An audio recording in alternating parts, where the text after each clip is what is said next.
Mercer University opened its doors in 1833. The law school followed 40 years later in 1873. That means it turns 150 years old this year.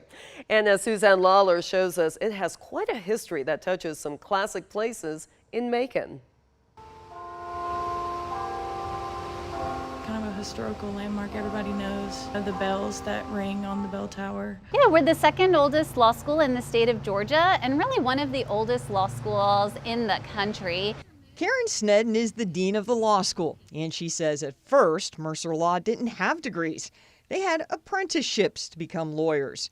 The whole program took a year to complete, and they moved all over Macon to meet.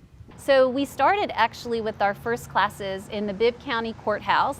Then we moved to professors' houses because the classes size were only 5 to 7 to maybe 8 students. We even had a stop at the Hay House on the ground floor.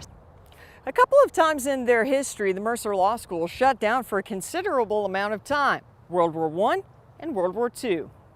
In the 19th century, women didn't become lawyers, but today's post office site was the campus of the old Wesleyan College. I've heard stories about sneaking into the campus at night to meet up with their friends. I've heard stories about skinny dipping in the Wesleyan pool. I think it's neat to be a part of something that has a lot of roots and that goes very far back, and just to be a small part, I think that's very awesome.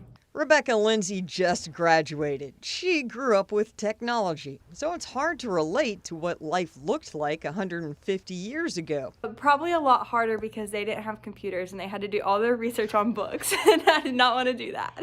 And if we were using this for a courtroom, back here is where the judges would go ahead and sit. Today, the school is much more interactive, with a mock courtroom on campus. They're more diverse. Women make up 63% of the enrollment, and they're attentive to students' needs in the 21st century. This is for any Mercer Law student who's experiencing any food insecurity. It's a school with its fabric wrapped up in Macon, a landmark with a chiming clock tower looking towards the future.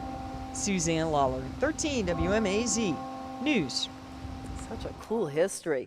In the 1800s, it wasn't uncommon to have just one graduate a year, but a couple of weeks ago, Mercer Law graduated 400 future lawyers.